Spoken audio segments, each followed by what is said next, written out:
Good evening, ladies and gentlemen. Coming to you live from the outskirts of the internet. This is the Gaming Saloon for February 10th, 2017. With your host, Peaceburger2448, and Ramp It Up Salon. Hi. We have fun gaming news to talk about. Plus, we have a mobile game that's good to talk about, which is like a rarity. Which is the reason for the very dumb sounding title.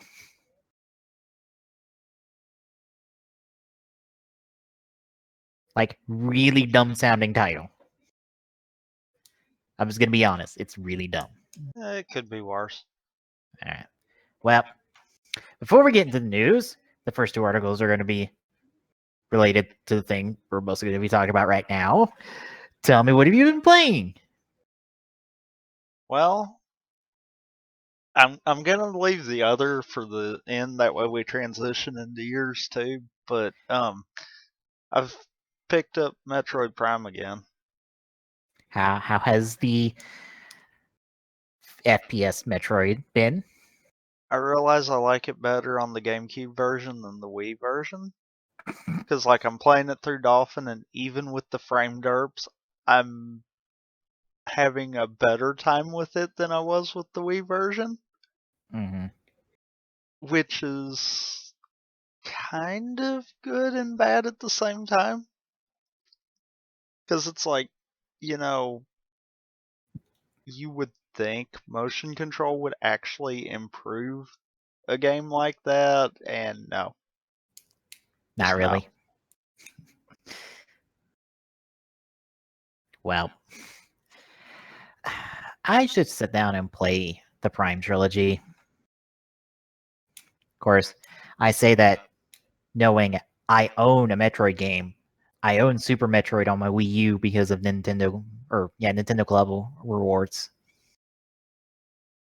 So yeah. Oh, so you have Super Metroid on your Wii U then? Yeah. That might be something we do after we get done with Wind Waker, if that ever happens, because I keep forgetting to, actually render the video. Yeah, Like I've got the next one edited. It's a case of I have literally kept forgetting to render it.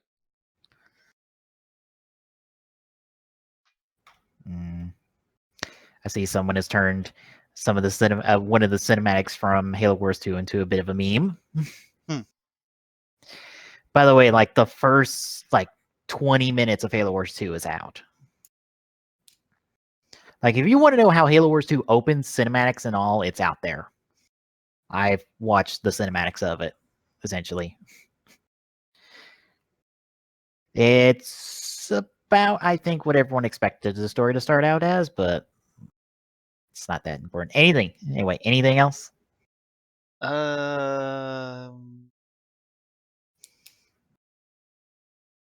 No. I mean, I played around a little last weekend trying to set up an Amumu build, and I realized that I don't need to try to set up builds. I need to just do them, kind of deal. Because, yeah. Just gotta feel it. Well, what a setup sucked. Just flat out. And I'm like, yeah, I remember why I quit trying to make builds. Also found out in that little fiasco, the new client, you can't do item sets. You have to revert to the legacy client to do the item sets, meaning you've got to practically reinstall the client. That is dumb as shit. Yep. That is literally the dumbest thing I've ever heard related to League in a long time.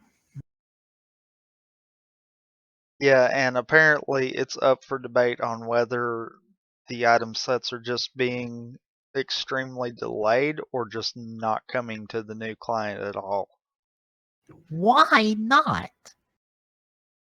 I think in the forum I read, someone said something about they weren't being used by a lot of people. And I'm thinking, okay, bull.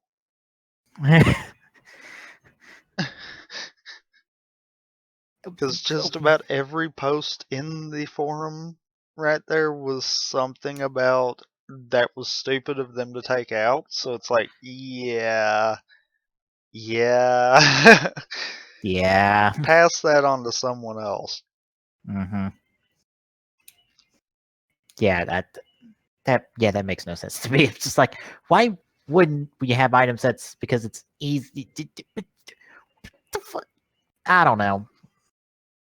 I don't understand the stuff with companies sometimes.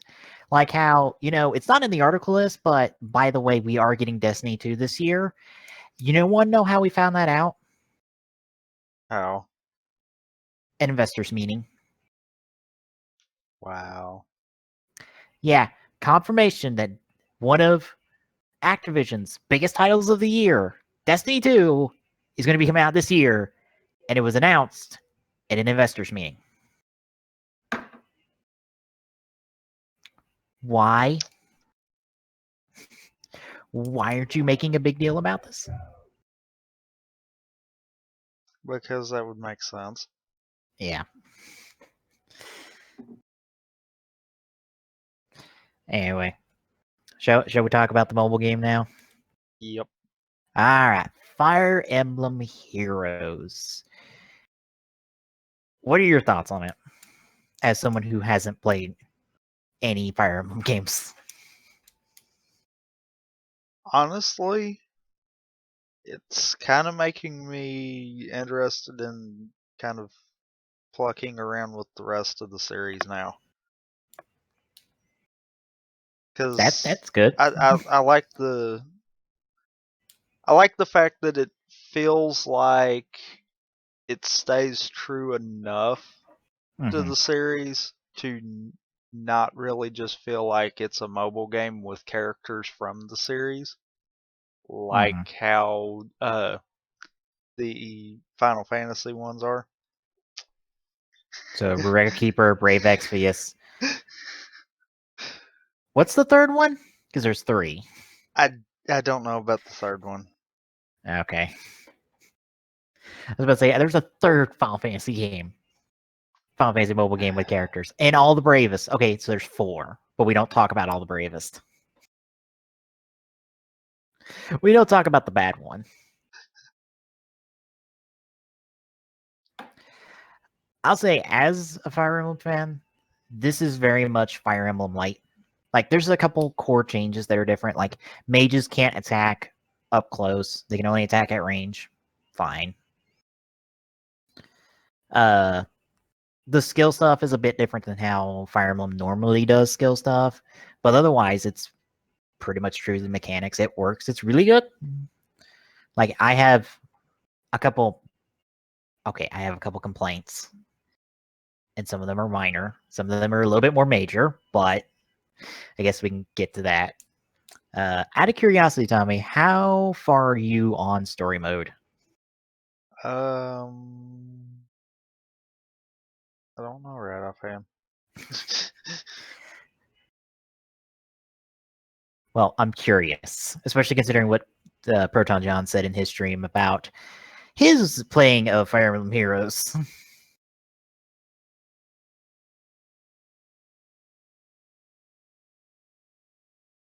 Because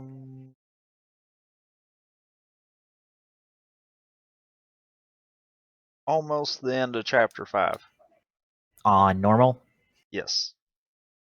you tried harder lunatic yet? Nope. Okay. I am all the way through normal. I am on the... Damn it, pen, work with me here. I am on the last chapter on hard, and I am through chapter 5 on lunatic. You want to know how I was able to do this? How? 5-star unit. Rarities are a big help in doing higher difficulties. Like a super major big help. If you can get a 5-star unit, because I only have one good 5-star unit right now, and that's Lyn. and the other 3 people on my team are 4 stars, and it works. Like, I'm running Lynn, Felicia, Faye, and Robin. And Robin's at, like, level 20 and is absolutely fucking useless to me. But he's a 4th person on the team that can sometimes do damage, but mostly can take a hit when I need someone to take a hit. And yeah, I've been able to clear, like, a lot of the story mode. And, like, Proton John's, like, I think even beyond that, probably at this point. Like, that was his complaints that he's done almost all the content in the game at the moment. But yeah, I have all the training. I believe I have all the training tower levels unlocked because I'm at 10. I got 10th stratum unlocked. I doubt I'll be able to do anything above 6, I think. I think I've beaten the 5th stratum before. Yeah, I've beaten 5th stratum, but I haven't tried 6 and up. Arena, I'm currently at 1,857 rank for winning. I've got no defense results, though, because no one's attacked me. I'm wondering if the defense results might be bugged a little. They might be. Because I've gotten some random friend requests, and I'm like, I know you get a prompt to send a friend request when you fight someone, so... Yeah. I've had like 3 of them come through on my side, too. Yeah. I've already done the launch celebration map. I've been doing the daily character maps pretty consistently, and I haven't been able to beat the special unit on hard. I beat him on normal. So that gives you an idea of like how much a 5-star unit really does wonders for you. Because you can burn through a lot of stuff. Now, I got a little complaining to do. Alright. You know how you need feathers to rank up to a higher rank? Yeah. Alright. Have you tried doing any of the rank up stuff? Out of curiosity? No. Okay. Want to take a guess on how many feathers you need to go from a 3-star rank to a 4-star? I'm gonna assume it's a ridiculous amount. No, that's not the ridiculous number. It's only 2,000. Seriously? Yeah. From 4 to 5, it's 20,000. Huh. By the way, we were just given 10,000 feathers for free for a retweet event. That's only half of what you need to go from a 4-star to a 5-star. And you can rank up at like level 20 and up. Bear in mind, you still level up past 20, but you can rank up at any time from 20 onwards. Now, problem with the rank up system. Your stats reset when you rank up. Like, they reset to what would be equivalent for a 5-star version of that character, but they go back down. Which is kind of shitty in my opinion. Because it means you put in a lot of work for this unit, and then when you rank them up, they go back down, which means you have to re-grind them up to the point you were just at for them. Which sucks. Oh, and going from 4 to 5, you need a different number of badges. I think 1 to 2 and 2 to 3 use the same set of badges. I can't check because I don't have anything at 20 in the 1 to 2-star range. But yeah, that kind of sucks. The whole feather situation. Summons don't seem really shitty, to be honest. But yeah, I would honestly say don't summon unless you have 20 orbs. I can agree with you on that one. Yeah. Because it's not worth it if you did under that. Mm-hmm. Because I've gotten both Lynn and Tiki 5 stars from draws. I mean, I've only done 3 full 5 draws, and the third one gave me all 3-star units. whereas the others gave me at least 1 5-star and a bunch, I think some 4 stars as well. So they've not been bad. It could have been a lot worse, especially considering the what you would think is the percentage rate until you realize, yeah, that percentage rate goes up as you're summoning. So I don't know what the final percentage rate on like a 5th draw in a group is.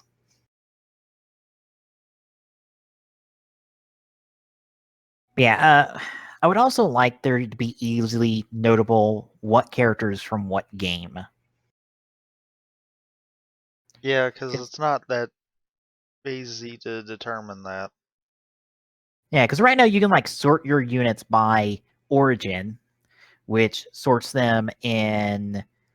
It puts the Fire Emblem Heroes characters first, and then it goes forward in games. So it goes from oldest to newest from there, which also doesn't count your team. Your currently selected team, they're exempt from this sorting, even if you're not editing teams, which is dumb. Like, you have no idea how much that annoys the shit out of me. Like, no matter what menu you're in, your team is exempt from any sorting options. And I'm like, there is no reason for this no reason for this exist outside of the edit team menu. Because this is dumb otherwise.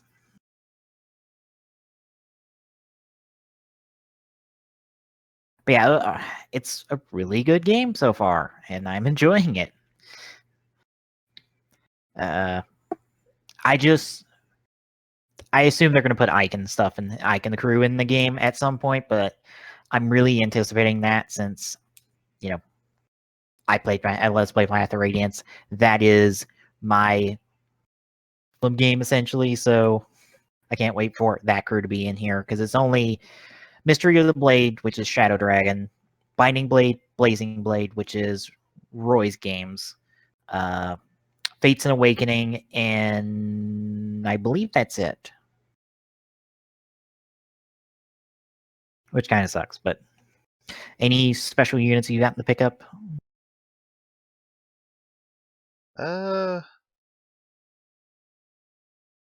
Not really, but I mean, I've not really done a lot of draws either, so. So no 5 stars? I think not. I think I've got a 4-star, but that's it. I've got 7. Most of those are from draws. I think like one of them is a rank up to 3-star. I think my Paula's a rank up from 3-star to 4-star, but yeah, I've not gotten all of them are from draws. So I've lucked out on draws pretty good. Although I haven't gotten any of the meta units because fuck me sideways. Do the meta units right now kick your sorry ass? Like Takumi is an absolute monster to deal with, and so is Hector. Because they both can attack you no matter what range you're at. It's like, oh, Takumi, you get in close and you whoop his ass. No, he can attack you at a face-to-face range. And Hector essentially is acting like he has a throwing axe instead of a regular axe, and both of them do shit ton of damage. Jeez. Yeah, that's why when I go to arena, I don't do anything above beginner. Because if you go to intermediate right now, I think, unless you're running the meta, you're dead. You're not winning. You might get lucky, but I don't think you can beat intermediate without following the meta. I'm damn sure, you're damn sure not going to beat Lunatic without running the meta.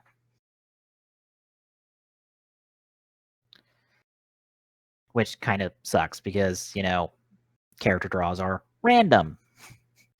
And who knows what you'll get. Yeah, anything else on Fire Emblem Heroes? No.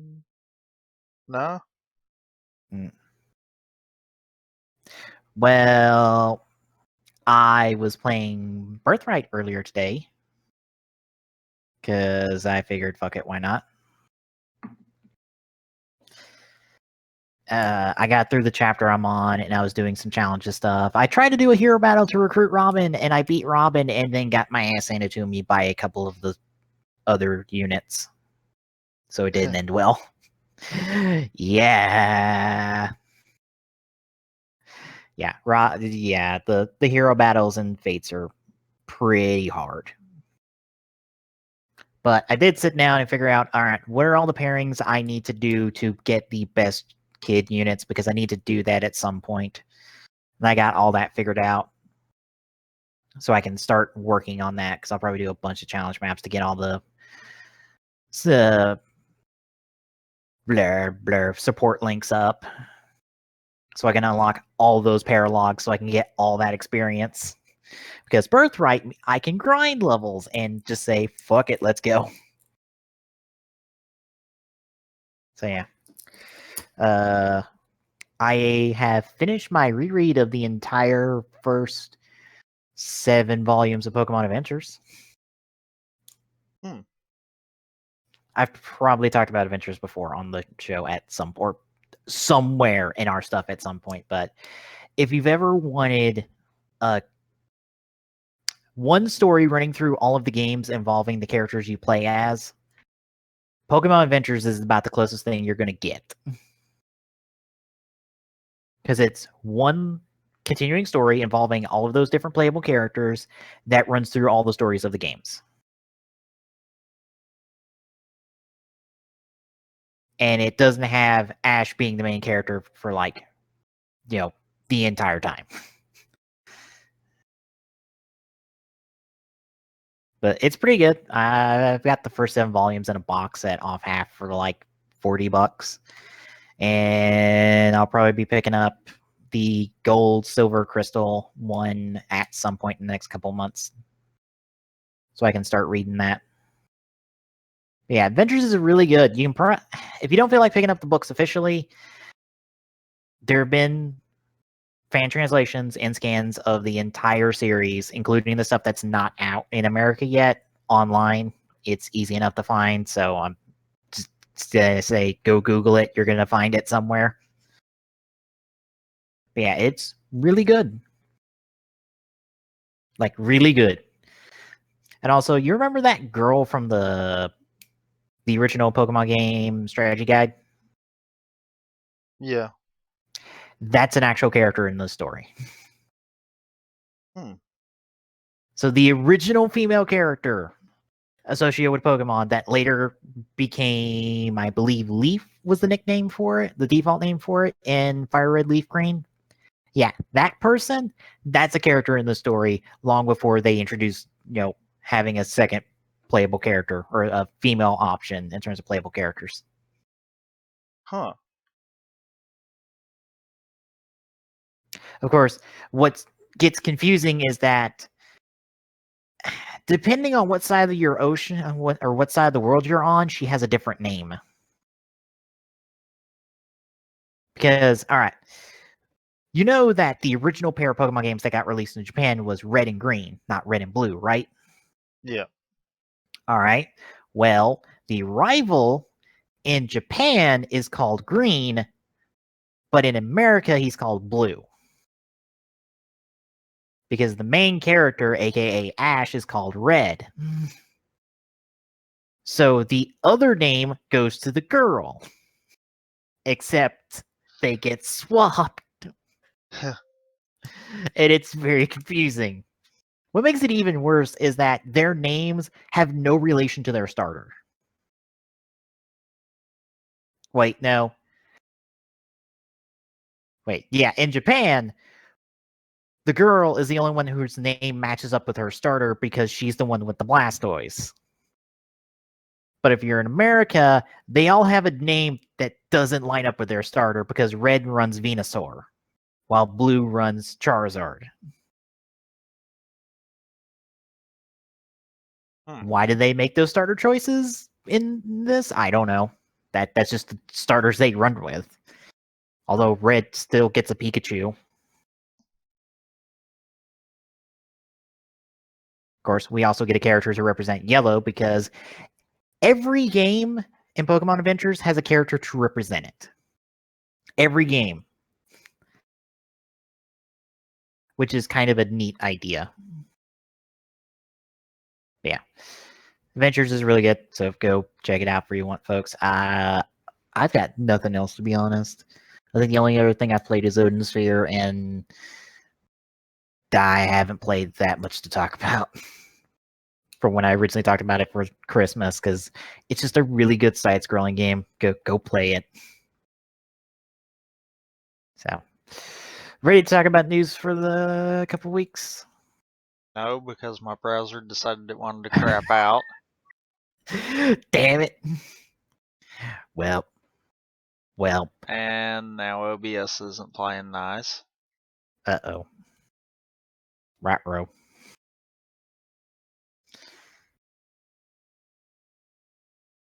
Right row. Doop doop doop doop doop doop doop. Don't make me talk about Arc 5. I don't want to talk about Arc 5. Oh, but you want to talk about Arc 5, you know it. You do not want me to talk about what the fuck's happening in Arc 5 right now. All I'm going to say is the reset button needs to never be an option in writing, ever, because it never ends well. Just saying it right now. Sure it does. No, it doesn't. Especially not here.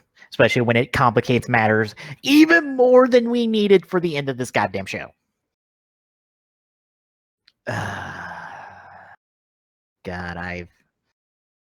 Arc 5 needs a rewrite badly. What's bad is I'm not the only one who believes that. I can count, I think at this point, 8 different people I have seen do either are writing from beginning of the show a rewrite or have suggested rewrites for like synchro onward. Have like a plot point by plot or bullet point by bullet point idea of where to go forward.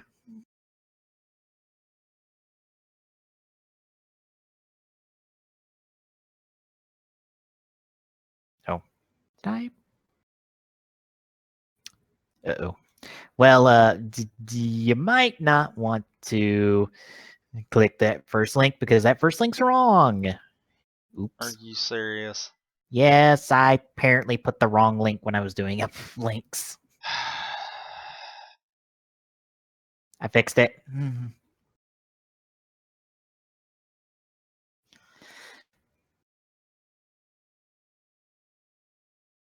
My bad. Adding to the pile of frustrations at the moment.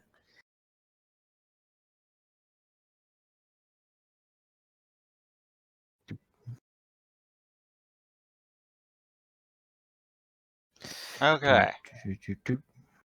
Oh, shut up. I look over OBS, encoder and overload. Shut up. You ain't dropped any frames. Yeah. Bark at me when you drop frames. Even the slightest of frames. It's like I see that, I look over, dropped frames, it still says 0. It's like, well, shut up. Yeah. You're apparently doing fine.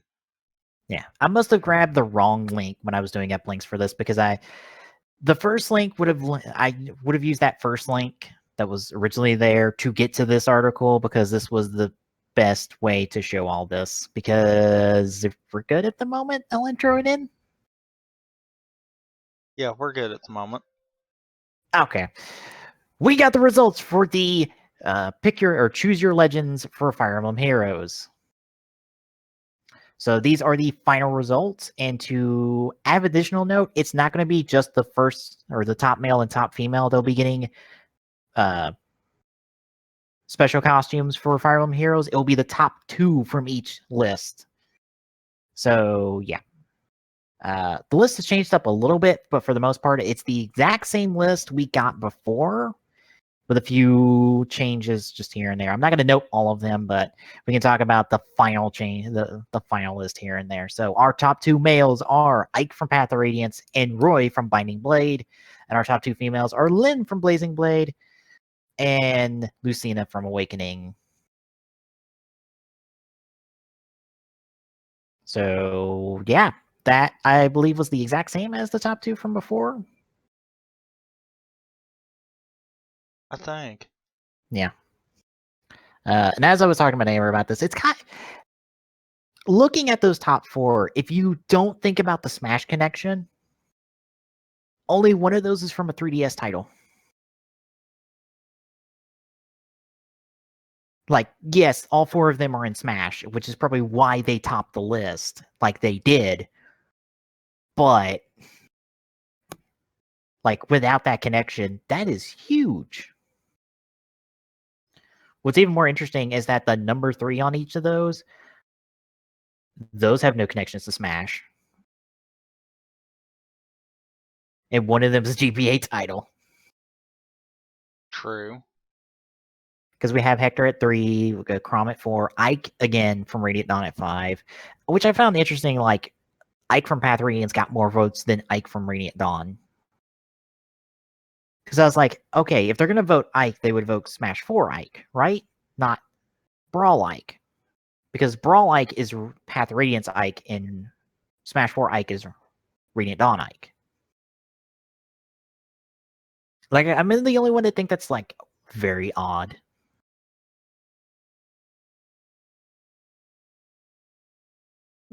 No, that is kind of a little odd.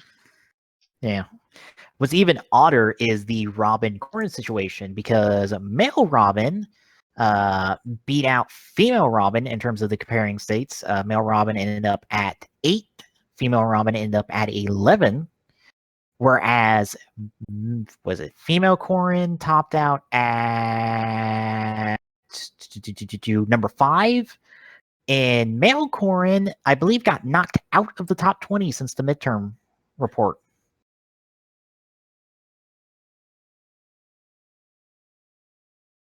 Which makes me go, what did most people play Robin and Corrin as? Like, I don't know if intelligent systems would be able to track that information like BioWare could track that information for Mass Effect, but I'd be curious in that if most people didn't play a male Robin and a female Corrin. If that's what most people are taking as the canonical sex of those characters. Because to be honest, there's no difference between the two of them. It's the same kind of difference that Shepard is in Mass Effect. Yep, the gender changes, who you can, like, romance, and that's it. Like, that's literally it. It changes the pronoun here and there, and who you can have sex with, but that's it. Like, it doesn't change anything else. Well, okay, it changes one thing. It changes the gender of your kid, because it will be the opposite gender of you. So I guess in this case, we have Robin's kid is canonically female and Corrin's kid is canonically male.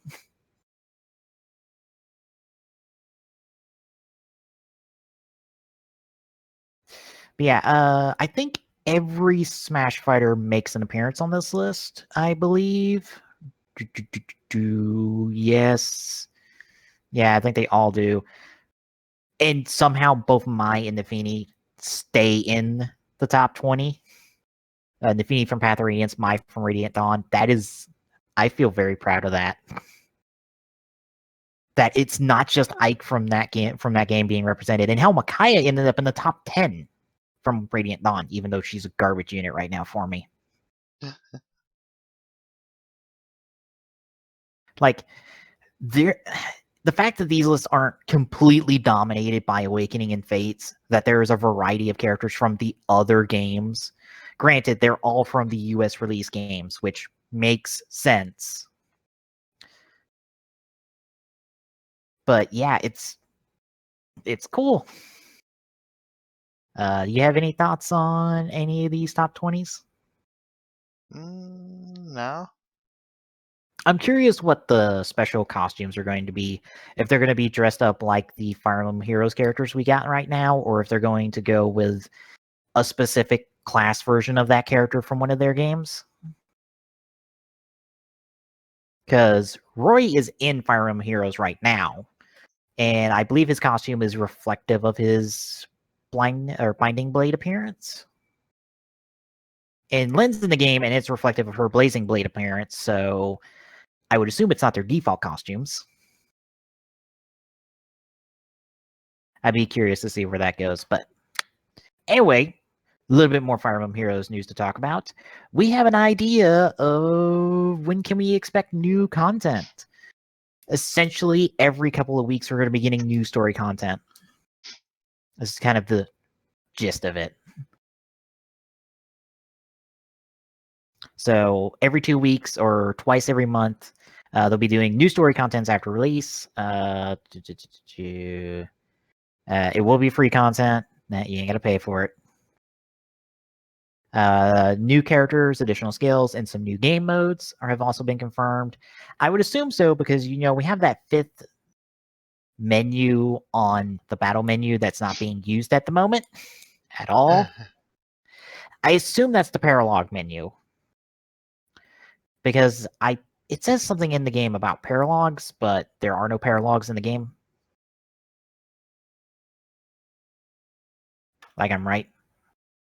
Like I'm not just making that up. Because I swear Yeah, that but I'm somewhere in wanting the to games say it ain't said that in the story part of it? you're probably right. So it's something else. Let me check. Yes, paralogs are in the story menu, so I don't know what that thing is. So I don't know what the 5th menu icon is. I guess it's it wouldn't be special events because that's all in the special maps menu at the moment. So I don't know what it is.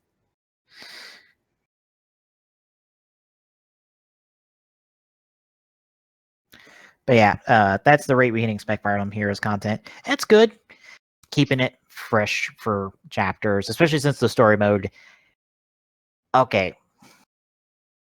I'm going to ask you this and see if you're on the same thought process as me, right? All right. You're at the point in the story where they're talking about that hero that the guys knew but disappeared, right? Yeah. Do you think it's the masked guy that is with the opposing kingdom?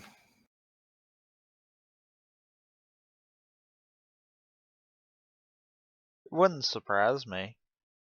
Okay, then I'm not the only one. Because spoilers, he helps you out in chapter 9. And I'm just like, you're totally the person that disappeared on them. I don't know why you're being very coy about this. You are totally it. This is like missing friend and mysterious masked bad guy writing 101. Like literally, this is 101 writing. Like, what do you expect? Also, I see on my Twitter feed someone has a Super Mario Run gas hat that they've done a custom with, I guess. That's neat. Anyway.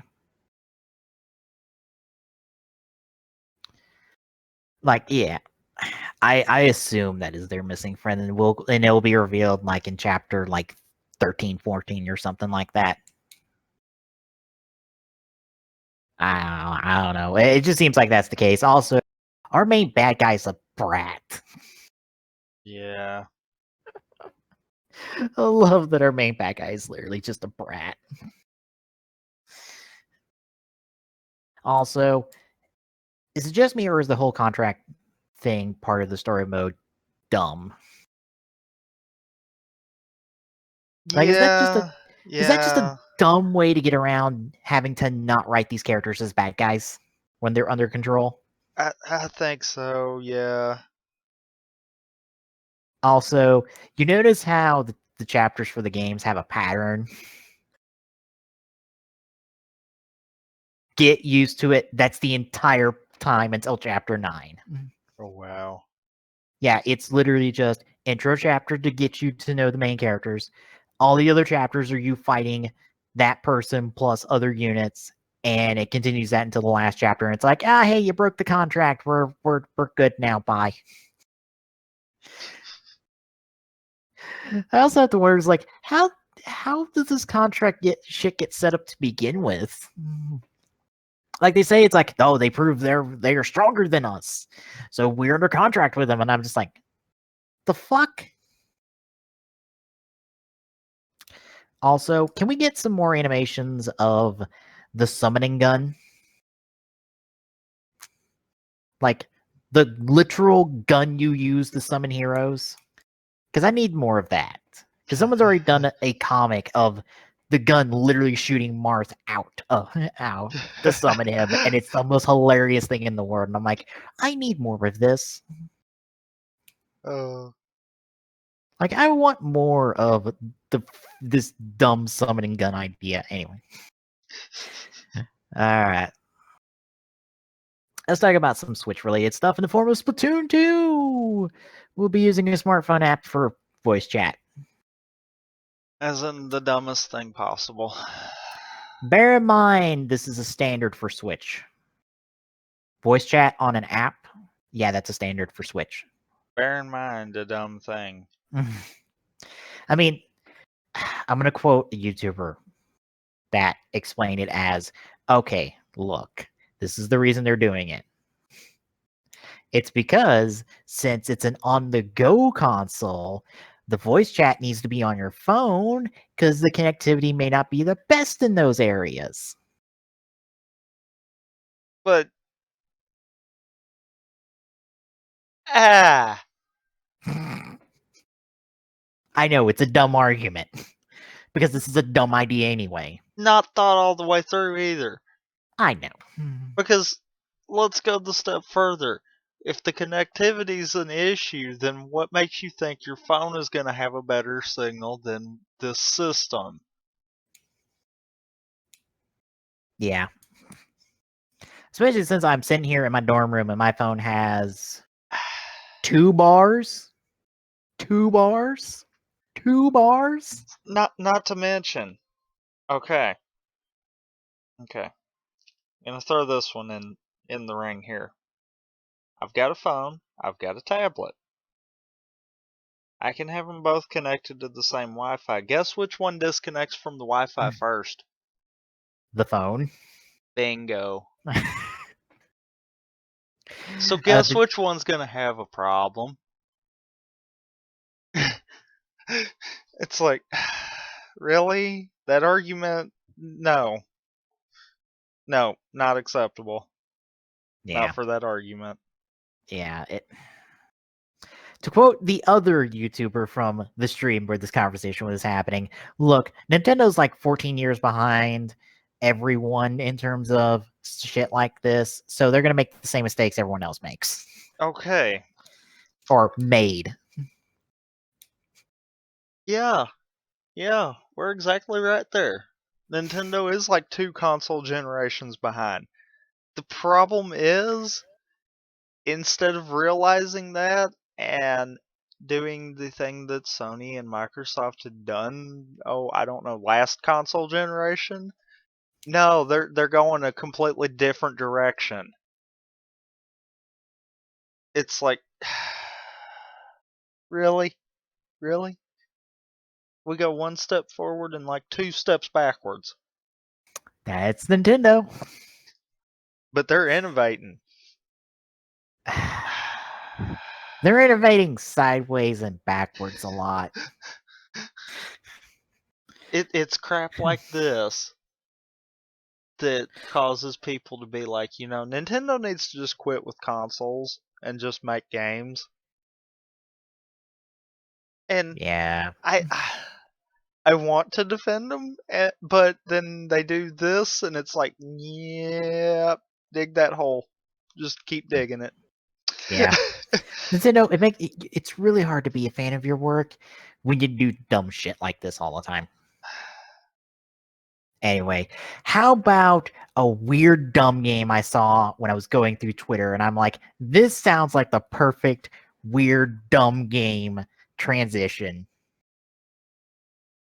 Oh God.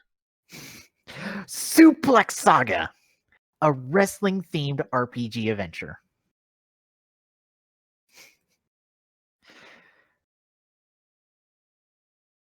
So we're going to have Super Mario RPG style matches in Suplex Saga, an RPG take on wrestling. It'll pit players against other wrestlers, steadily fighting more famous ones as they try to reclaim their honor and fame. See, engage in turn-based combat where timed button presses will increase the power of their attacks or protect against the enemy strikes. Each attack will have a unique input and timing, offering new challenges every time. Let's see. As you fight, you'll build up heat by impressing the audience with varied moves. With enough heat, the player can execute a signature finisher. Players will also be given specific tasks to complete during a match that will net them greater rewards, so players can expect to use all of their moves to get the best outcomes. Can I say heat's the wrong term to be using in this situation? Heat is a bad thing. Or no, it's only a good thing if you're a heel. But I guess we're just generalizing it here. They'll be able to customize their party of wrestlers as they see fit, making stat changes that let players mold them into the fighters they need. Each wrestler has a specific skill set, so some may be better suited for submissions, power, high flying attacks, and other styles. It's in development, but interested players can follow its creation by signing up for a newsletter on its developer's site. This is so dumb, it's perfect. You know what we've needed? We needed a wrestling RPG. And I'm in. I'm in on this dumb idea. Especially the fact that it's Super Mario RPG style combat. Which is kind of it fitting for it. Yeah, because it's also like an engaging RPG combat. It's not like you hit the button, that attack goes off, and you go forward from there. Like, it's more than just planning. You're also reacting to moves, and you're doing button presses during attacks. Like, it makes you engage in the combat all the time. And not just, well, I need to plan out my next, 4 moves. Let's plan out my next 4 moves and just do those moves.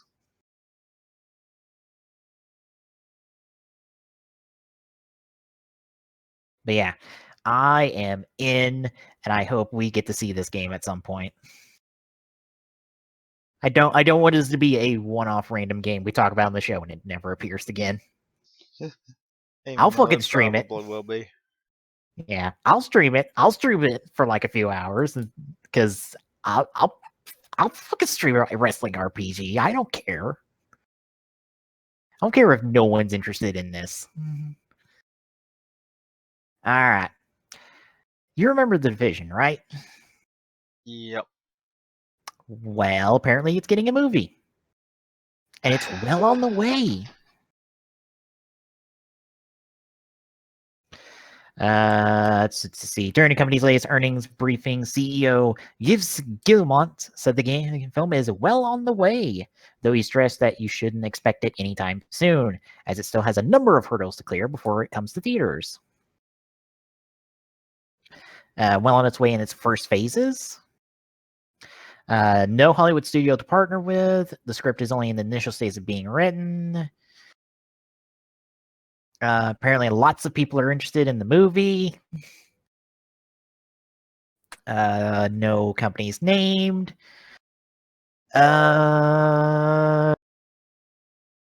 Apparently, Stephen Gaghan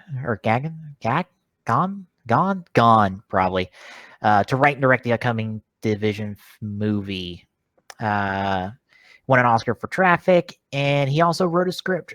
Oh, he wrote the script for Call of Duty Ghosts. Apparently, the movie will star Jake Gyllenhaal and Jessica Chastain, both of whom have received Oscar nominations. So there's talent behind this project. Yay.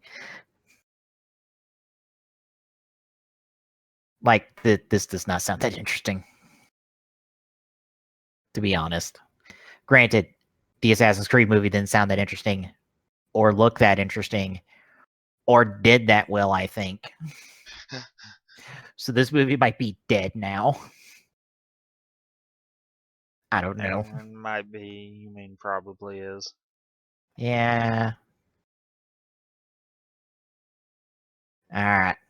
Well, some news from that Activision investors meeting, which, by the way, announced that Destiny 2 will be out this year at some point. We're not getting a new Skylanders game this year. this might be a bad sign. Kind of, sort of, a little bit. Maybe. But yeah, 2017 we'll see no new Skylanders game, but there will be a port of Skylanders Imagineers to the Switch. It's somewhat stripped down when compared to its counterparts on other home consoles. It lacks compatibility with some of the toys that are still supported on other platforms. We still got a mobile title in the series, with the official release date still forthcoming.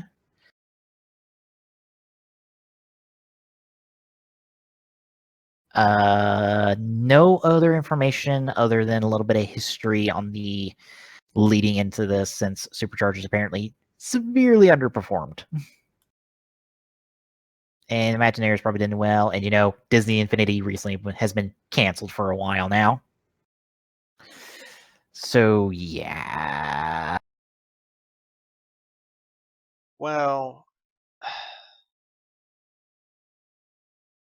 to be fair, I can kind of see it.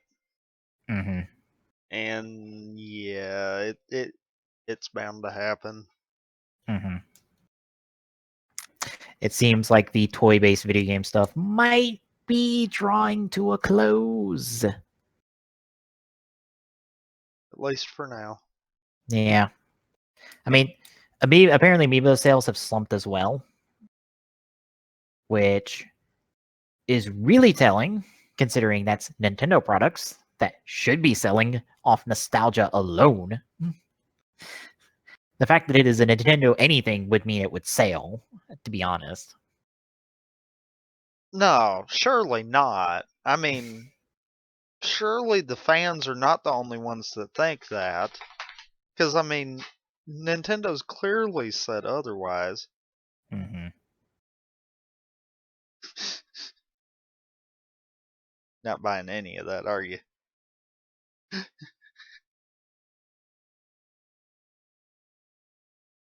But yeah, I think also the biggest problem for Nintendo is someone else I've read something of pointed out there's still not an amiibo-centered game. There really isn't. And that might be really hurting amiibos more than anything. There's not this is the game you buy amiibos for, instead of this is a game you can use your amiibos on, but you don't need to. Which means I think most people that are buying amiibos these days are like me and buying them because there's nothing else like this out there and we want that stuff on our shelf.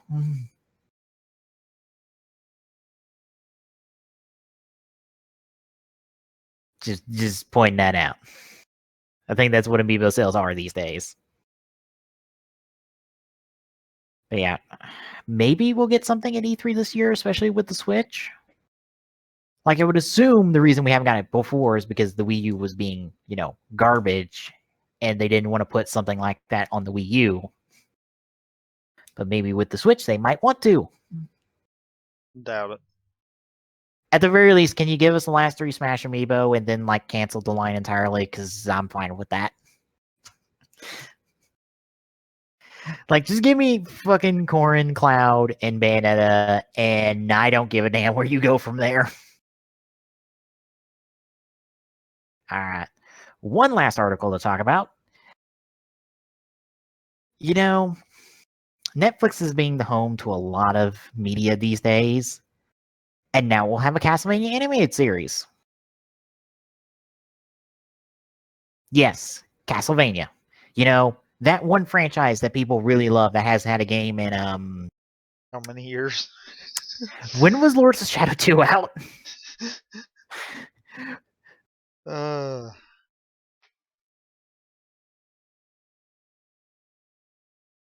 But yeah, we are getting a Castlevania animated series, and I believe a separate article I read recently on this subject, which has only been out for 2 days, I believe. Yeah, two days, has said it's going to be R-rated, and it's based off Castlevania 3, I believe. So it's a hard R, and it's Castlevania 3 in terms of what we're basing this animated series off of, but no other material besides that. So unfortunately, no Alucard, no Symphony of the Night, probably the most famous Castlevania game at this point. I wouldn't be surprised if most people think the main character of fucking Castlevania is Alucard.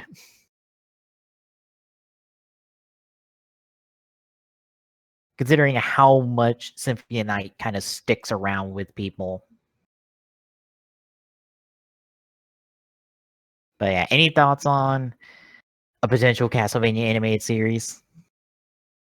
Not really, because I don't really have the nostalgia for that. So yeah. Well, neither do I. So, that is pretty much it for releases, which or for articles. Now we get to releases. Tommy, we have a fun list. By the way, Tommy, we have a return of one of our favorite release titles. But we'll get there. How far down? 17th.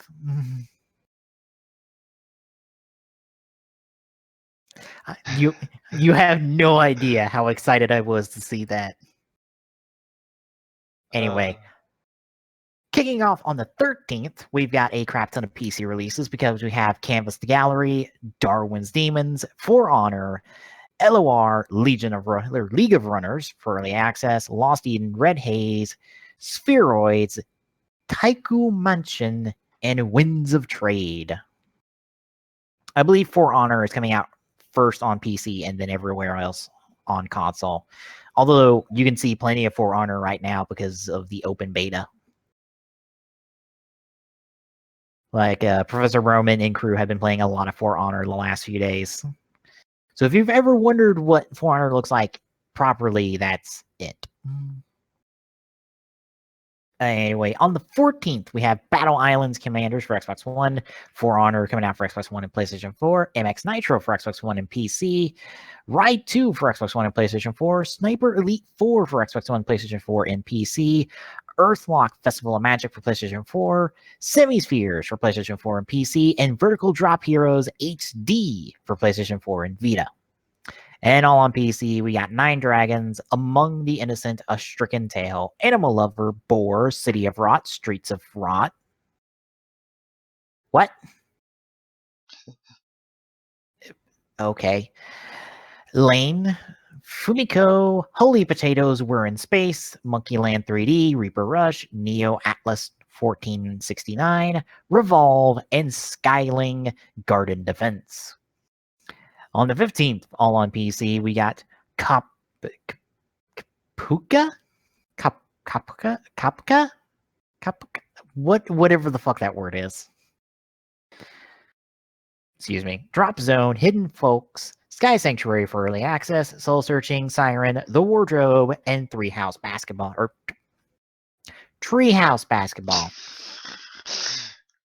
And letters there, are we? I can't read. I literally can't read, folks. That is all that can be said. I literally can't read. On the 16th, on 3DS, we have Tank Troopers, and on PC, we have Bucket Detective, Dimension Drive, Herald, an interactive period drama, Homebound, Mall Empire, Real Politics, and Sentinels. On the 17th, we have the early release of Halo Wars 2 for all of those who got the Ultimate Edition. So, not it. Damn it. On Xbox One and PlayStation 4. Then, Typo Man revised for Xbox One. Oh my god, Typo Man makes another appearance. He is truly the greatest modern hero ever. God damn. I love how Typo Man is a running gag for us at this point. Anyway, we also have Vertical Drop Heroes HD on Xbox One. And on PC, we have Adventures on the Polluted Islands, Circles, Entangle, Golf It, Early Access, Jet Hero, Munch VR, Northern Regime, Early Access, Orbs, Pixel Puzzles Junior, Spooky Jump Scare Mansion HD Renovation, Super Spring Ninja, The Curse of Yonder, The Moose Man, and Warhammer 40k, Space Wolf. On the 20th, all on PC, we've got The Journey, Bob's Story, and Virus Crashers. On the 21st, we have the proper release of Halo Wars 2 on Xbox One and PC. Probably the biggest release out of like anything on here, to be honest. I can't wait till Halo Wars 2 is out. Like, I have a test like 2 days later from there, but well, no. I don't have anything. I don't think I'll have anything that week. So I'll be able to play Halo Wars 2 with a clean conscience. Because I won't have anything to do majorly, which would be awesome. We also got the first batch of, second batch of DLC actually. Resident Evil 7 Biohazard Banned Footage Volume 1 for Xbox One, PlayStation 4, and PC. I believe that's the second batch of DLC, because we've already gotten the first batch. I believe. Or no, it's already out. Yes, it's already out. Well so then. releases be wrong. Apparently. And we have Berserk in the Band of the Hawk for PlayStation 4, Vita, and PC. Night in the Woods for PlayStation 4 and PC. Psychonauts in the Rhombus of Ruin for PlayStation 4. And Ys Origin for PlayStation 4 and Vita. And on PC, we have Chowder 2, Dysteria, Lego Worlds, Trick Style, and Vaccine. On the 22nd, on PC, we've got Dodge Master in Northgard. On the 23rd, all on PC, we've got Bedfellow's Frenzy, Dad Quest Early Access, Die, Fog of War, Frog Hope, Minor Meltdown, Robot Soccer Challenge Early Access, Shadows of Adam, The Exiled Early Access, and Vivleroy? I'm going to go with it. On the 24th, on Xbox One, we have Bokusuka Wars 2. I'm gonna go with it. And then on PC we got 911 Operator, Badass Hero, Black Wake, City Climber, Eternal Return, Hellion Early Access, Midnight at the Celestial Palace, Chapter 1, The Shadows of Pygmalion, and Wizrogue Labyrinth of Wizardry. So yeah, like only one major game in Typo Man, and that's it. Really? There's nothing else these next couple of weeks.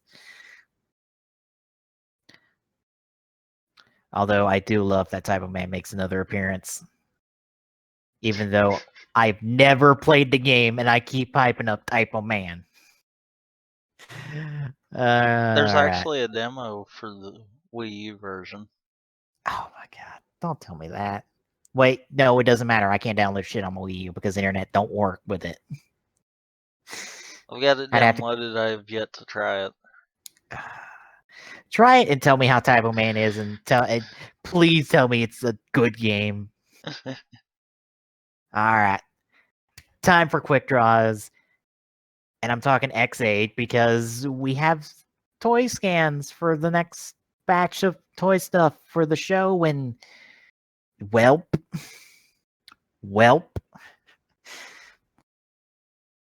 First and foremost, we have X8's final form, Mutiki Gamer, aka Invincible Gamer. And it's gold, and it's got stars, and it's got fucking just, it's all just there. And all I have to go is, this is a reference, folks, by the way. He's a superstar. Literally, that's what he is. He is literally X8 on Star Power Up. And I'm just like, fuck you. You've been continually doing the Mario references with X8 because, Mighty Brothers X is literally a reference to Mario Luigi, and they fucking lampshaded that shit in the episode. Oh god. You know what I just realized? What? His final form is Kamen Rider Starman. God damn it.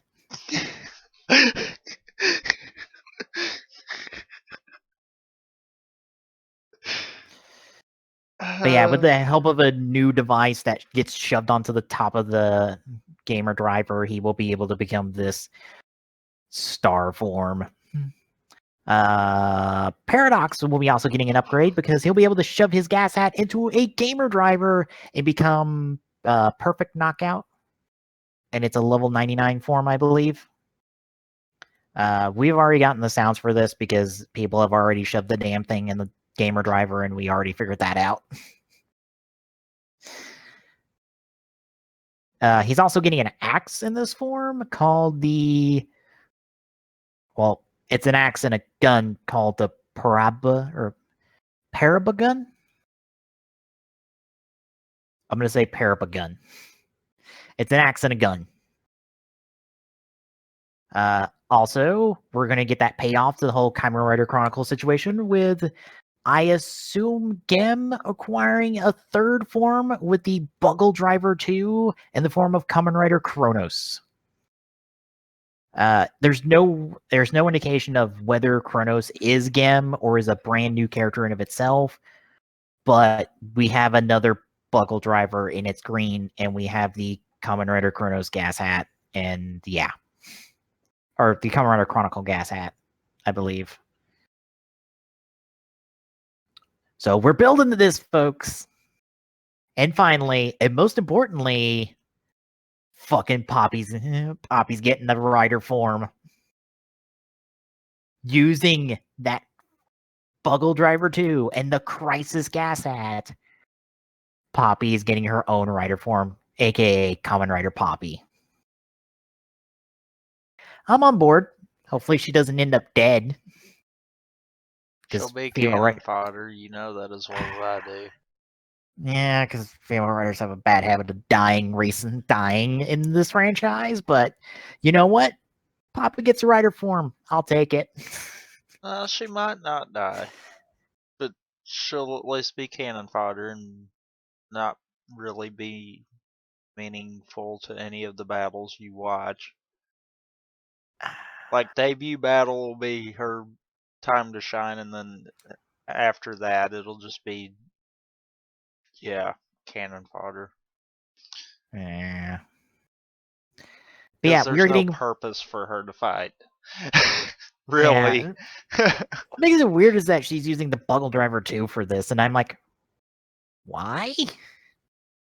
What is the reason for the upgraded Buggle Driver outside of the fact that apparently they decided to not make the Buggle Driver usable for any other form besides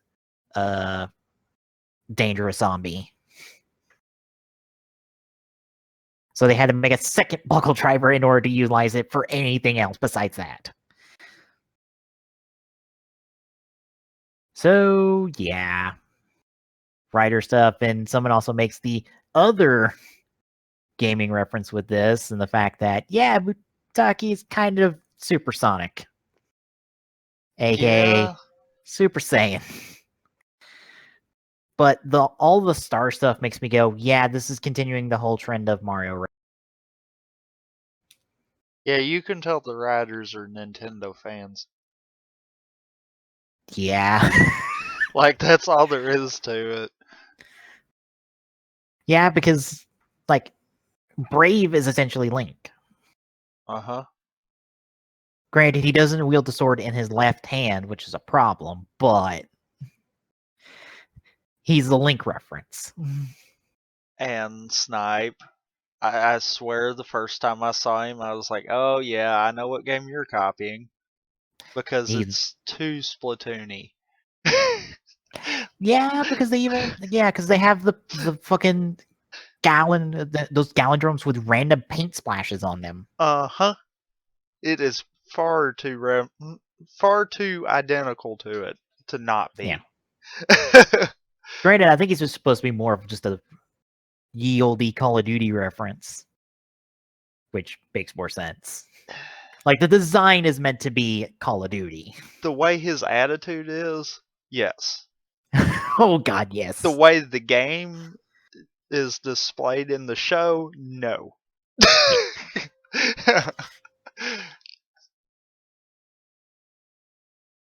And then we have Paradox, who not only references Tetris, but also, like, I want to say Punch-Out, almost. Yeah. Because he's Knockout Fighter, and it's boxing. And I'm like, this would be a Street Fighter reference, except his finisher is a Street Fighter reference because it is a Shoryuken. He's literally the semblance of pre-home console gaming. Yeah. Whereas the rest of them are more during the home console era. Yeah.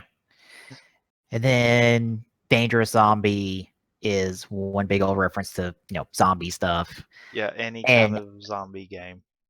and I swear if they kill off Dangerous Zombie like I think they will, it will be the most beautiful death ever. And it would have to be Braves. Yeah. For those wondering, essentially it would be an old Final Fantasy reference to where you can one-shot a zombie by dropping a Phoenix down on it and reviving it. And considering, they've made a note in the episode of like the health gauge is empty. How do you kill him? Fill up the health gauge. Revive him. Like it would be perfect. You know what actually might happen? Something's telling me that Paradox is not going to be like villain writer kind of deal, because he seems more in it to screw with them. I think something's going to happen, and he's going to be like, "Hey, you guys know how to beat him, right?" Well, we've already confirmed that Paradox and Gem are going to be fighting in a few episodes because we've already gotten an image of it. It's a case of Paradox is there to kind of, I guess the best way would be to kind of replace Snipe's stance. Because we start to see him be more on the same side as everyone else, like, okay, yeah, we do need to stop it. Yeah. Whereas Paradox is just like, yeah, I'm going to screw with all of them. I don't care. I'm having fun. Yeah, and also, why did we had to kill Burgermon? Burgermon wasn't causing anybody trouble. Yeah, and I think that's going to be the start of the whole conflict between the two of them. Oh, I'm sure it is because he's like, so you killed the Bugster, but you're not going to destroy the gas hat that you didn't make, even though you're kind of obsessed with that. Like, you make no sense. Like, I'm sure that's going through Paradox's or Pilot's mind right now. It's like, you make no goddamn sense, right? Like, you don't like that this bootleg game, essentially, according to you, was made, but you're not going to destroy it. But you did.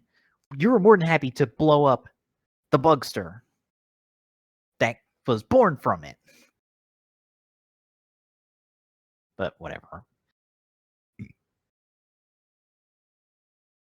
And I love that our teaser for this upcoming episode, is like, Emu's disappearing, and I'm like, the opening's already foreshadowed that. Although I wasn't expecting it this early. Well, you start it now, then yeah, we can go ahead and move into mid-season upgrade. Yeah. I will say, I don't like the whole thing of them just being a dick to him and just like, yeah, we're not going to tell you you have game disease for like no reason. We're just going to attack you because fuck you. I'm just like, But I get the other side of that too. Because here he is trying to cure it and make everyone smile, and lo and behold, he has it, so it would be one of those that'd kind of crush him at the same yeah, time. but it's not like he's had any problem with it because bear in mind, he's had the virus for years. Exactly. Like, That's what none of them are realizing. yeah, like his infection is exactly like this guy's weak infection, where the Buckster virus is just benevolent, essentially.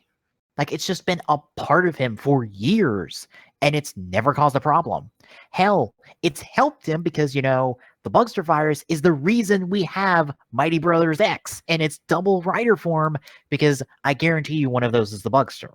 It has to be. Or at least a manifestation of the Bugster. It has to be. And that explains the whole combination of he can't handle coming out of the transformation. Yeah. And it also explains the whole split personality thing, which really wasn't that obvious until we got to now. I don't know. It was pretty obvious all the way up through. It's just, Yeah. it wasn't clear as to why he went into that mindset. Yeah, and it's also, I also like how we haven't made it clear which one of them is the Bugster and which one of them is regular Emu. Exactly. Because it's like, you would expect, like, Genius Gamer M to be the Bugster and Emu to be Emu, or be the human, but from how Emu describes his past, it might be the other way around. Like, maybe M is proper Emu, and the Emu we know normally is the Bugster part of himself, but like, it's not, we haven't made it clear which one it is, and that works because we're not going to be like pushed towards one way or the other. Like, we're not going to favor one side of him over the other because we know which one's the Bugster, because we don't.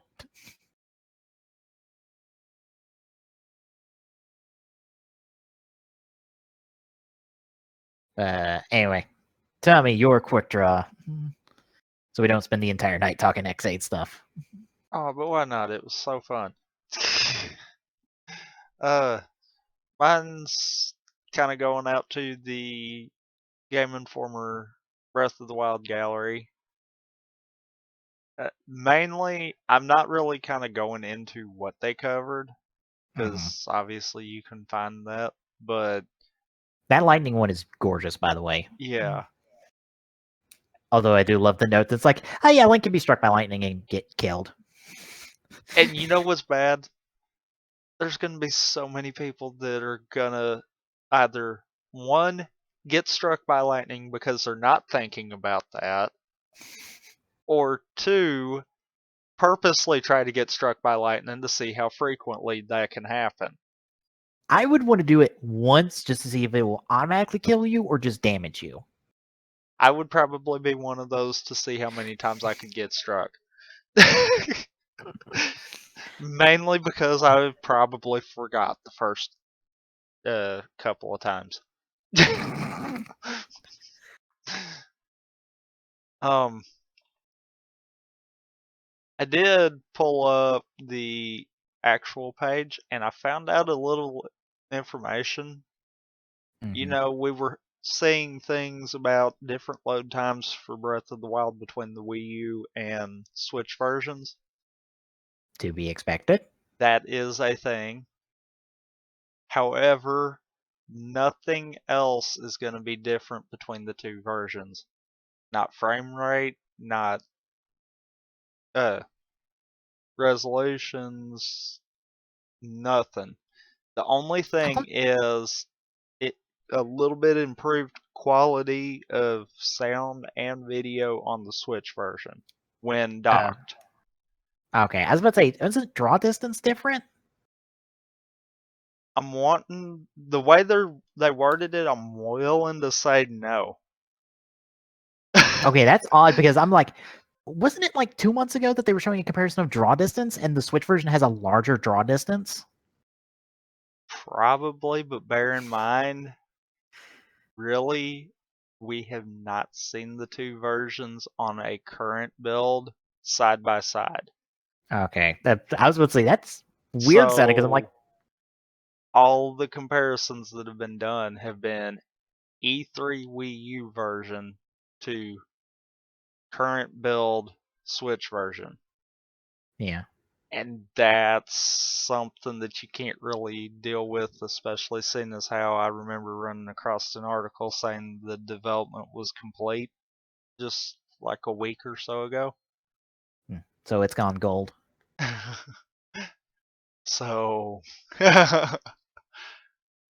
yeah. But I do want to point out one familiar face in that last image.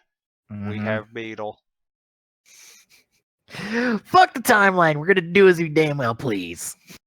I swear, and I said this before we went live, I really hope that this is one of those where they're like, you know what? we're getting rid of the timeline concept. This is going to be post all 3, and we're going to tie up all loose ends and keep going forward from here. I would love to see that happen, because then that would just completely break everyone that's been speculating. Yeah, that'd be, to be honest, that'd be hilarious to see. Because I find it funny, people are like, oh, well, this is another thing pointing towards the Wind Waker timeline. Okay.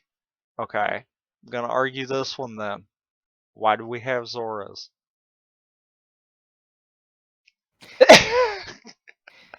Especially new species of Zora, mind you. New Zora. It's like, don't forget all the details. We've got so much spanning across all different timelines that it's like, this either has to take place before the split, which is doubtful, or it has to have some way of tying all the 3 ends of the split together and going forward from there. Because there's not. I mean, I guess you could throw it in the Wind Waker timeline, but to do that, that would mean it would have to be like literally after Ocarina and before Wind Waker. And I don't think that's possible. Yeah, especially with Wind Waker's whole setup. Yeah. Like, it doesn't really match up with this. Like, Well, I mean, the landmarks we've seen could very likely match up with Wind Waker. The whole having Zoras and Ritos could be that that transition period from that everyone figures took place between Ocarina and Wind Waker in terms of their evolution. The thing is, if that's the case, then why have we only seen Koroks and we've not seen Kokiris? It's like, I feel like if that part's true, then why are we not seeing the other end too? It's just, there's so much from multiple timelines. It's like, Yeah, and I kind of go back to like a thing that always struck me about Breath of the Wild, especially with how like the Master Sword is. Like, this is a Hyrule that has like an almost post-apocalyptic feel with how empty it looks. In a good way, I mean. that's why I almost feel like Calamity Ganon's done more than just take over Hyrule Castle. And could fly around in a circle and bark at things. Like, it's one of those, I feel like his existence means something more than just, oh, Ganon's here. And this is probably, no, actually, I think this is the first time that Ganon's actually had more of a name than just Ganon or Ganondorf. So Yeah. it's one of those, it's like, there's got to be something special here. I mean, he's fairly fuck off huge. And I'm willing to bet on the whole merging of timelines, especially seeing as how what they allowed to go on in Hyrule Warriors, the portals to the different timelines. It's like, I wonder if that was a hint that they're willing to do anything to kind of merge these if needed. Yeah. And that was one of those, okay, that's not canonical, so if it really pisses everyone off, then we can throw it out the window and go a different route. But if they like it, then we might think about that. It'd be cool if Lana got to be a part of the franchise properly.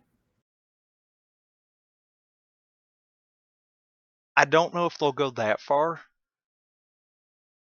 But it would really be interesting if Breath of the Wild wound up tying in Hyrule Warriors into the storyline. Well, like I would be fine with just like a reference to Lana, because like she's essentially a goddess that's been looking over the entirety of the Link, Zelda, Ganon history, essentially. Yeah, I'm trying to remember my Hyrule story I because I believe haven't you're played right it. on that. Yeah, I like haven't played she's it in a while either, so don't feel bad. yeah, but like she has been an observer of the history essentially of Hyrule for decades and has observed even the different timelines. Like this marquee moment where like Link is defeated by Ganon and is dead pretty much for years, like that would catch your attention considering, Lana kind of has a thing for Link. Or, well, the original goddess before it got split into Lana and the other girl had a thing for Link. Yeah. Lana herself, I don't think has a thing for Link, but is more accepting of your destined person is Zelda pretty much, so have fun. I'll find someone else, I guess. Maybe. Hey, she's the observer of fucking time itself. I think she can find someone else. If not, I feel so bad for her because I'm like, you have so many timelines and so much history to try to pull a boyfriend from. You can find someone, girl. I know you can. But yeah, that would be neat if we could get something to kind of tie Hyrule Warriors into the storyline. Mm-hmm. It'd be nice. I mean, Hyrule Warriors was a fairly huge success, even on the Wii U, and hell, it got enough success to do a 3DS title and allowed that team to touch another franchise. That's kind of why I'm feeling like there's potential to go so much bigger, and seeing as how they're willing to take everything that everyone's known about a Zelda game and be like, okay, that don't exist. Mm-hmm. It's like, that could be another thing. That could be the other reason why no one really wants to talk where this is fitting into the timeline. Because perhaps it doesn't fit into the timeline traditionally. Mm-hmm. Like, I have Yeah. a funny feeling by the time this is said and done, this is either going to be some way to straighten the timeline out, or it's going to be a complete rewrite, kind of like how Star Fox Zero did, but apparently Yeah. better because everyone's more accepting of this. To be fair, what did I say back when Star Fox Zero was first announced? It's a fucking reboot. And people were like, it's not a reboot. They said it wasn't a reboot. And lo and behold, when we get the game, it's a fucking reboot. Oh, but it's Because not a it's reboot, it's a remastering. yeah, where was all that portal technology in Star Fox 64? I missed that part. Yeah, apparently everyone did. Like it's literally the story of Star Fox 64.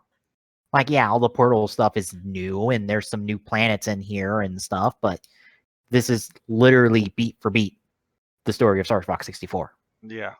Like it's no different. So yeah, it's a reboot.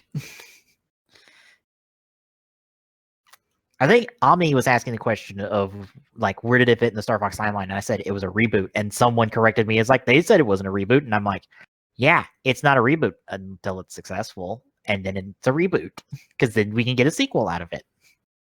But I guess we're not getting a sequel out of it because apparently Star Fox Zero didn't do well enough. I guess I don't know. I don't know how it did sell figure wise.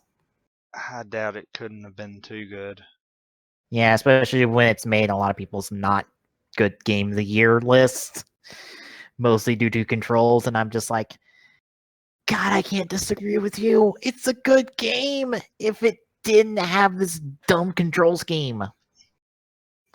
If they had left a way for you to turn off the motion control, it would have been a lot better.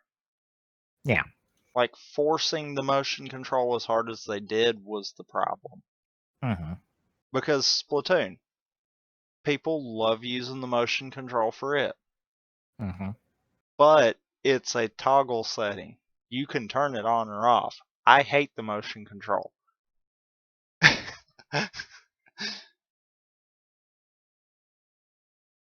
It's kind of like I mentioned with Metroid Prime. I enjoy it far better on the GameCube version than I do the Wii version. Mm-hmm. Because the motion control. Oh, one last thing on Breath of the Wild. Okay. Is Link's default costume, is that the same blue as his scarf from Hyrule Warriors?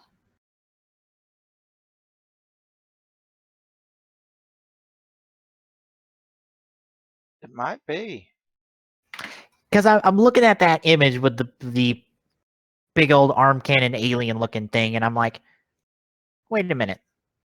Is Link's default costume that same blue that Link's scarf is in Hyrule Warriors? You know, that really neat like take on Link's classic costume, but adding its own like flair to it to make it unique.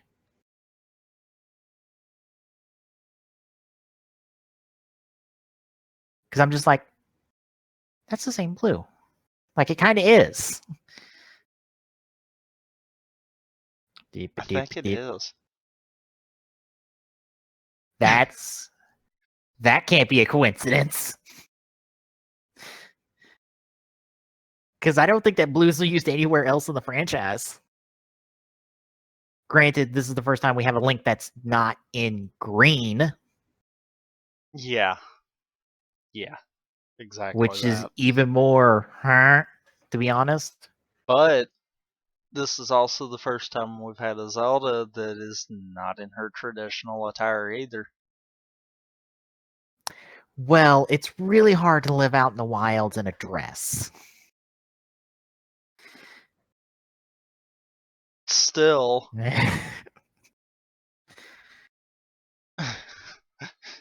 And quite frankly, Twilight Princess made it a point to show that she can still be just as functional in that dress. Yeah, and so can Smash Brothers. But no, she's thinking more functional this game because it's like, yeah, I'm not trekking through the woods in a fucking dress. Like, I mean, I understand that part of it too, but at the same time, I'm like, there's kind of proof both ways. Mm-hmm. Also, she's got the Sheikah tablet in a lot of the imagery. Can we at least get one funny moment where she uses that as a weapon to just bash somebody in the head with? Because she's not armed with anything else. You know, it might be used at some point to smack Link upside the back of the head. I'll take that. Because I did see something about she will get mad at you throughout the game. I'll take that. Because I'm just thinking, it's like, okay, she has the Sheikah tablet a lot in a lot of the cutscenes we've seen. She's got to use that as a weapon at once, because she does not have a weapon at all at any other time. And I think Zelda is typically armed with a rapier, Yeah. and she has 0 rapiers in any content so far. Although, there again, that every time she does, she typically is in the traditional attire. So perhaps she's adjusted her weaponry, much like she did her clothing. To what? The tablet? Just because we haven't seen it doesn't mean anything, though. Yeah. I'm just like, Zelda, I'm hoping you have a weapon because I don't want to escort you through a field and you to like just slap people around and kick them in the ass. I don't think this will be a Zelda that we will be escorting anywhere. I hope not. Like, if anything, it might be, you better keep up. I would be okay with that because, I like Zelda's portrayal in Hyrule Warriors, where she is frontline leading the army. In not just her regular, and not like just her regular dress. No, a battle version of her dress with rapier in hand. Which that's something else that makes me wonder. Hyrule Warriors is kind of not so much with Link, but with a lot of the other characters kind of reimagined what we're used to seeing them. Mm-hmm.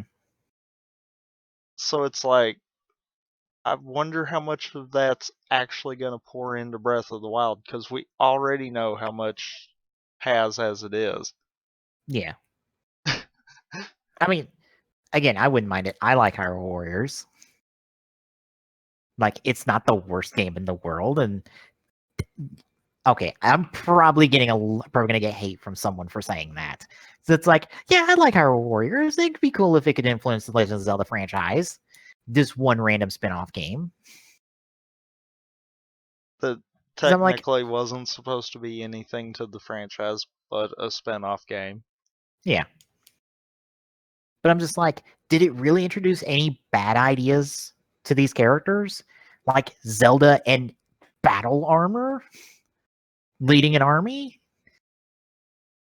Like Link in his his traditional attire, but like it has the more of the hints of the chainmail. It has a little bit more armor to it, and it's got that wonderful scarf that really you never thought you'd want that, but when you see it, it works. Like Impa being more than just a servant to Zelda. Yeah, pretty much being her right hand man, or in this case, woman. Like Lana, or not Lana, Impa is essentially her lieutenant, or the lieutenant to her general.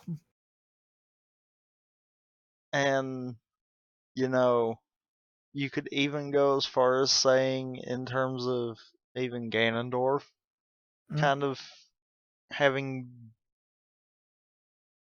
more development in terms of character wise than some of the games do. Yeah. Because pretty much with Wind Waker, the long and short of it is, he's the dick that screwed over Hyrule and caused the events that led to it being flooded. Yeah. That's pretty much the long and short of it. So, same story, different day. Yeah. It's like, at Hell. least this time we kind of saw a little bit more of him. Yeah. Hell, even better, it gives us someone who could possibly be the bearer of the Triforce of Power and not be evil. Because, Lana is the one who, doesn't take the Triforce of Power at the end of the game, but is more like, I'm just going to put this in a bubble and I'll use this to help, but it's not mine.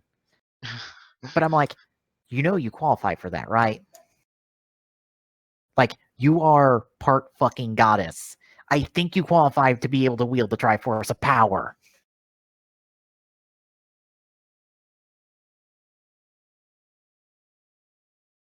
So yeah, Hyrule Warriors introduced neat ideas to the franchise. It'd be cool to see them represented, to be honest. But anyway, anything else Nope. before we end off? All right. So in 2 weeks, we'll be back once more with more gaming talk stuff. I will be talking about Halo Wars 2 because I'll be picking it up the Tuesday before then and be playing the crap out of it. Most likely, mostly story mode. Because, yeah. Don't know if I'll stream it. If I stream it, I'll probably stream it Thursday night. I might stream the first couple hours of it in case people are wondering about it.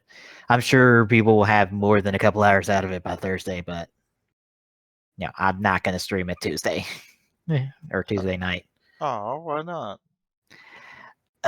Because I don't feel like it. Or I probably won't feel like it because I have a late lab on Tuesdays. Because, as a reminder, folks, my school schedule for this semester, outside of Wednesday, where I only have one class that ends at like 3 something, all my classes end late in the afternoon, evening. Like, I don't get out of classes until 5, 6, at latest 7 o'clock. So me not wanting to stream is mostly due to the fact of I've literally had classes for the last like 4 hours.